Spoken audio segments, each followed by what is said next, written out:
खड़ा नहीं होता, उसमें ये बर्दाश्त नहीं होता, ये कम उम्र के बालक कैसे कर रहे हैं। जैसे आज मैंने बहुत सारे कम उम्र के बच्चों को टीसी, एटीसी, डीटीसी देखा। अच्छा, मेरी त्वचा से उम्र का अंदाजा मत लगाना। हाँ, कुछ जो है जो आए थे टीसी वगैरह, अच्छा तू ज्यादा बड़ा है क्या, तुमसे डबल हूं मैं। यही है पावरफुल प्रोडक्ट्स यूज करने का नतीजा। एलिमेंट्स वेलनेस को आप इस्तेमाल कीजिए, अगले 10 साल इस्तेमाल कीजिए, जिस उम्र पे इस्तेमाल करना शुरू करोगे आपकी उम्र उतने पे ही रुक जाएगी।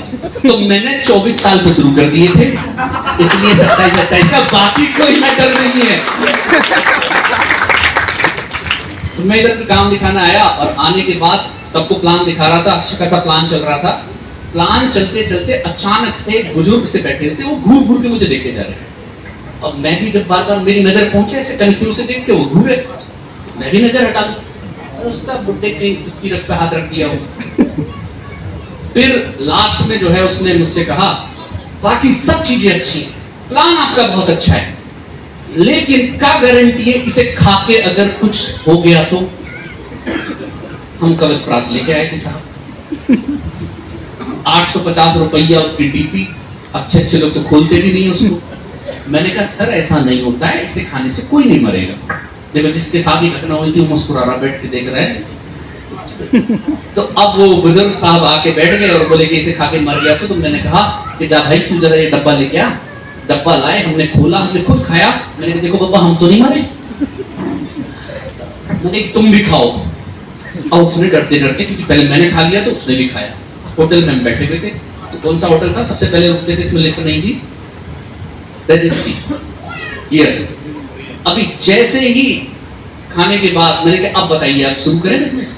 बोले नहीं नहीं हमें कुछ नहीं हुआ, मान लीजिए अगर हमने किसी को दिया और मां ने खा लिया और मां को कुछ हो गया। अच्छा 10-12 दिन पहले ही मेरे यहाँ एक 95 लेना आया था अमेरिकन झांसी में, अब वो मर गया था बाहर निकल के।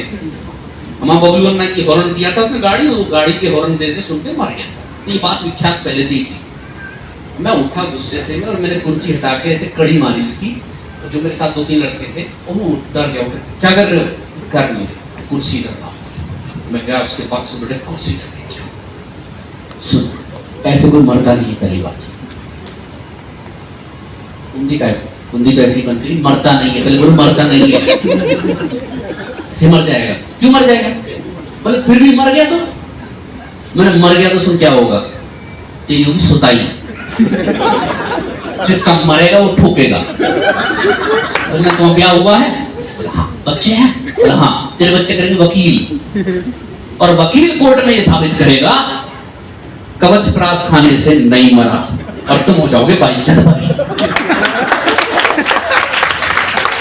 कमाल है यार, साला कौन कौन से तेल में तले हुए मोमो खा जाते हो, शनि देव पे चढ़े हुए तेल के मोमो खाते हो, वहां से नहीं मर रहे। आयुष मंत्रालय ने ठप्पा मार के रखा, इससे कुछ होगा तो कुछ नहीं होगा, सिर्फ तुम्हारी जेब भर जाएगी, पैसा आना शुरू हो जाएगा। बहाने बनाने बंद करो, पैसा बनाना शुरू करो। माहौल बन चुका है, अब जो छूट गया उसे ईश्वर भी माफ नहीं करेगा। जब हमने शुरू किया था तब माहौल उतना अच्छा नहीं था, लेकिन आज माहौल का मतलब समझते हो। आज हम अभी जब आ रहे थे रास्ते में तो देखा ईएमई चलने लगी आपके यहाँ। कभी कल्पना की थी आप लोगों ने ईएमई चलेगी, लेकिन चल रही है ना। यानी अब उरई को विकास की डगर पे लाने से कोई रोक नहीं पाएगा। एमआई लाइफस्टाइल उसमें से एक होगा। जब उरई में नाम आएगा कि कौन मर्सिडीज बेंज अचीवर है, कौन बड़ा अचीवर है, नए धंधे से कौन करोड़पति बना, तो उसमें एमआई लाइफस्टाइल का नाम आएगा। और माहौल बनने के बाद भी ना किया तो भगवान आपको माफ नहीं करेगा, क्योंकि माहौल कौन बनाता है, क्या लग रहा है आपको? ये माहौल आज इन लोगों ने बनाया है। अगर ऐसा होता तो ये पहले से ही ना बना लेते। माहौल ईश्वर बनाता है, और ये आज से नहीं बनाता। आप में से कितने ऐसे लोग हैं जिन्होंने महाभारत देखा होगा या सुना होगा? कोविड में तो देख ही लिया होगा, सुना होगा। एक मार्मिक दृश्य है, अंतिम में कुछ लाइनों के साथ बता देता हूं, और फिर मैं उस माहौल को हम और बड़ा कहां बनाने वाले हैं वो भी बताऊंगा। बट एग्जैक्टली जो है, पहले माहौल तो बता दूं कि भगवान बनाता है, क्योंकि कहीं ऐसा ना हो मेरे आगे वाले कोर्ट वालों को एक घमंड हो जाए माहौल बनाया। देखा उन्होंने माहौल बनाया, माहौल भगवान बनाता है। वो भगवान बेशक आपके अंदर रहता है, याद रखिए, क्योंकि हम सबके अंदर उसी परमात्मा का वास रहता है। जब महाभारत का युद्ध चल रहा था तो बड़ा मार्मिक दृश्य है। कृष्ण जी को मालूम था कि आज उनके सबसे प्रिय शिष्य और प्रिय भांजे का वध हो जाएगा। वो जानते थे। उन्होंने अर्जुन से कहा कि तुझे रणभूमि से दूर नहीं जाना है। वो बोले केशव, अगर मुझे ललकारेंगे वो भाई तो मुझे जाना पड़ेगा, ये क्षत्रिय धर्म के खिलाफ है। बोले फिर तेरी मर्जी भाई, मेरा काम तो समझाने का है। घटना आपको मालूम ही है। उस दिन अर्जुन लंबे चले गए, रण क्षेत्र से वापस नहीं आ सके, और जब वापस आके देखा तो पुत्र को खो चुके थे। अभिमन्यु वध हो गया। बड़ा क्रोध आया उनको, और क्रोध ही क्रोध में उन्होंने एक शपथ उठा ली कि अब कल अगर मेरे पुत्र के मृत्यु के कारण जयद्रथ को नहीं मारा तो मैं अगली समाधि ले लूंगा। हमारे जो सबके ताप श्री थे वो बैठे हुए जो सुन रहे थे वो बड़े खुश हो रहे थे, और आज की रात है बस, अब तो जो है अर्जुन का पत्ता साफ है, क्योंकि मन में तो पाप उधर भी पल रहा था। कृष्ण जी बोले यार 18 दिन का युद्ध चला था, बोले 10-12 दिन से मैं इस युद्ध को जिताते ला रहा हूं, तो तुम लोग हारने पे तुले हुए हो क्या? कसम उठाने की क्या जरूरत थी? मार लेते। रणभूमि है, रण चल रहा है, आज नहीं तो कल से। बोले अब के सबब तो उठा लिया तो उठा लिया। बोले ठीक है, तो फिर चिंता मत करो। इसीलिए कहते हैं ना, द्वंद कहां तक पाला जाए, युद्ध कहां तक टाला जाए, तू भी वंशज है राणा का, फेंक जहां तक भाला जाए। और लिखा हो दोनों तरफ MI, सिक्का सिर्फ वही उछाला जाए। तो साहब युद्ध चालू हो गया, और 6 घंटे युद्ध के बाद घोड़े थक गए। कृष्ण जी उतरे, उन्होंने कहा कि तुम्हारे अश्व थक गए हैं। केशव ने कहा कि अर्जुन, अब ये थके हुए अश्व तुमको विजय श्री तो नहीं दिला सकते। बोले सब अब सूर्यास्त में देर नहीं है केशव। बोले वो तो हमें भी पता है, कल तो हमसे नहीं पूछी थी कि सूर्यास्त का वो ले लें, अब क्या बता रहे हैं। बैठे साहब युद्ध की तरफ चले, और देखा कि भाई ये तो मामला गड़बड़ है। फिर धीरे से अर्जुन ने कहा केशव कुछ करो। बोला लक्ष्य पे नजर रखो, युद्ध लड़ो तुम। अब क्योंकि प्रिय शिष्य भाई, प्रिय चेला है, उन्हीं के लिए तो आए हैं धरती पे, कुछ तो करना ही पड़ेगा। तो धीरे से ऐसे हाथ किया, ऐसे दिखे ना किसी को, और सूर्य को अस्त कर दी। अब अर्जुन कह रहे महाराज लंका डुबोने को थोड़ी कही थी, कसम भूल गए का? अस्त पे मरने की बात है, जीने की नहीं। दूसरे खेमे में खुशी मच गई। दूसरे खेमे में तो ऐसा आनंद आ गया कि जयद्रथ अपने रथ से उतर के आओ अर्जुन आओ, सारे के सारे लोग उतर आए और ठिठोलेबाजी करने लगे, अर्जुन का मजाक उड़ाने लगे। अर्जुन ने फिर डूबी हुई नजरों से देख करके कृष्ण जी से कहा केशव, तो बोले वेट, माहौल बना रहा हूं। माधव ने हाथ हटाया और सूर्य फिर से सूर्य नारायण के दर्शन हुए, और उन्होंने कहा कि अर्जुन सूर्यास्त नहीं हुआ, वो रहा जयद्रथ, ये रहा तेरा गांडीव, धनुष लगा दे और दिखा दे कि दुनिया में तुझसे बड़ा योद्धा नहीं है। रिजल्ट आपके सामने है। तो जिंदगी में जो माहौल बनाने वाला है ना, अगर आप ये मानते हो कि उसने यहां माहौल बना दिया है, तो उसके बाद आपको अर्जुन बनना पड़ेगा। माहौल सच गया है, सिर्फ आपको अपना गांडी उठाना पड़ेगा। और जब गांडी उठेगा ना, तो अच्छे अच्छे अर्जुन के गांडी सरक गए। हजारों बार आपको ऐसा लगेगा मैं कर पाऊंगा कि नहीं कर पाऊंगा, कर पाऊंगा कि नहीं कर पाऊंगा, और उसी समय आपको केशव का हाथ थामना है। केशव बोले तो अपने मेंटोर का, अपने गाइड का, जिसको आप मानते हो उसके पास पहुंच जाओ, उसको सिर्फ समर्पण कर दो कि सरकार मुझे तो कुछ बन के दिखाना है। इट्स माई गारंटी, लोग आपके किस्से कहानियां सुनेंगे। मैं आज शायद 4-4.5 साल बाद इधर से आया हूं। इस बिजनेस की ताकत पता है क्या है? 4-4.5 साल में ज्यादा भी नहीं तो लगभग यहां से 20-25 करोड़ का धंधा मिला है आप ही के संभाग से।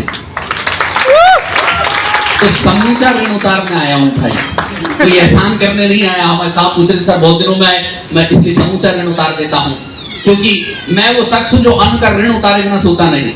आप लोगों ने जो भी मंजन खरीदा, भूवस्त्र खरीदा, कफनिल खरीदा, तुम्हारे बच्चों ने न्यूट्रीलाइट पिया, उससे मेरा ग्लोब और बढ़ता चला गया। तो अगर आप ये चाहते हो, प्लान बहुत आसान है, ऐसे समझ लो आधे इधर हो आधे इधर, 2 ही विंग है। जब तुम मंजन करते हो तो मेरे दांत चमकते हैं, जब ये चाय की चुस्की मारते हैं तो मुझे स्फूर्ति आ जाती है। इतना सही तो बिजनेस है। इसमें भी अगर तुम्हें समझ में नहीं आता फिर इलाज कराओ, फिर ऊपर गड़बड़ है। सही बता रहा हूं मैं, फिर गड़बड़ है। इससे सरल भाषा में नहीं बता सकता। आप दुनिया में मंजन करते हो, मैं भी करता हूं। बस मेरे ये कहने से कि मैं कौन सा करता हूं, तुम भी करो, मुझे पैसा आता है। और तुम्हारे ये कहने से तुम सिर्फ कोरे समझदार लगते हो। लगते तुम भी हो, करते तुम भी हो। जब किसी के दांत में कुछ चुभता है तो सेंसोडाइन कर ले, सेंसोडाइन, इस पापा की कंपनी है सेंसोडाइन। अरे भैया है हमारी एलिमेंट वेलनेस कर, हमारे बच्चे भी कहते हैं एलिमेंट वेलनेस करो, ऑन एंड ऑन करो। मैं आपको एक डिफरेंस बताता हूँ। माय सन वाज हार्डली 4 और 5 ईयर ओल्ड। वो फर्स्ट में पढ़ता था डीपीएस में, और तब स्वाइन फ्लू आया था, तो हमारी कंपनी ने सैनिटाइजर दिया था। उसकी मैडम ने पूछा ये कौन सा सैनिटाइजर है, क्योंकि उसमें डिटोल सुन रखा था, बाकी सुन रखे थे। वो ऑन एंड ऑन काली सी ट्यूब आई थी, सुना नहीं। तब 5 ईयर ओल्ड बॉय ही वाज हैविंग एटीट्यूड, ये मेरे पापा की कंपनी का है। तो अगर ये चाहते हो कि आपकी औलादें ये बोलें कि ये मेरी कंपनी का प्रोडक्ट है, सो स्टार्ट एमआई लाइफस्टाइल। और अगर माहौल का महासागर देखना है तो 20 जुलाई दिन रविवार एक महासमागम हम कर रहे हैं, जिसमें हम कंपनी के फ्यूचर एमडी को निमंत्रण देके निमंत्रण स्वीकार करवा चुके हैं। चाहते हो विजन और मिशन देखना, जब लोग कहते हैं ना क्या हुआ तो उस तो का जवाब मिलेगा। जिस कंपनी की जनरेशन टू जनरेशन, और वहां ये डायलॉग सुनने को मिलेगा, तुम्हारी औलाद चेक लेगी, मेरी औलाद चेक देगी। ऐसा डायलॉग आज से 10 साल 13 साल पहले हमारे आदरणीय प्रवीण जय चंदन जी ने कहा था, जिसे उन्होंने साकार करके दिखा दिया। आज डायरेक्ट सेलर की बहुत सारी औलादें हैं जो 2 लाख 10 हजार ले रही हैं, और प्रवीण चंदन सर की औलाद उनको साइन करके चेक दे रही है। जीवांत अगर देखना चाहते हो, उनकी भाषा में सुनना चाहते हो, तो आपको आना पड़ेगा। आज ही निर्णय लेना पड़ेगा। और सिर्फ ऐसे नहीं आना है, वहां देखने को मिलेगा हर प्रोफेशन का आदमी, हर उम्र का आदमी अचीवमेंट के साथ। वहां हम सभी, हम लोगों ने प्रॉमिस किया है 101 टीसी बना के देंगे। जिसका श्री गणेश हो गया है, कल्पना करो जिसका थोड़ा भी रैंक बचा है, उसको भी रैंक पे आने का अवसर मिलेगा। और जितने हमारे डीटीसी हैं, तो सब उस वाले में जेडटीसी पार जाएंगे। और जेडटीसी जब मैं आज कहता हूं, तो पिछले करीबन 7 दिनों से लोगों को समझा रहा हूं, अब तक हमारी कंपनी एशिया की नंबर 1 पे आउट बांटने वाली कंपनी थी। पीडीएफ आने के बाद आज वर्ल्ड में हाईएस्ट पे आउट देने वाली कंपनी हमारी लाइफस्टाइल बन गई है। हाईएस्ट कहता हूं तो keep in mind that it is not about the product, now this company is giving you more than the investment. दुनिया में उठा के देख लेना, कभी भी value oriented company, value oriented products के साथ इतना पैसा देने वाली कंपनी आपको मिलेगी नहीं। जय हिंद, जय माई लाइफस्टाइल, जय जय माई लाइफस्टाइल।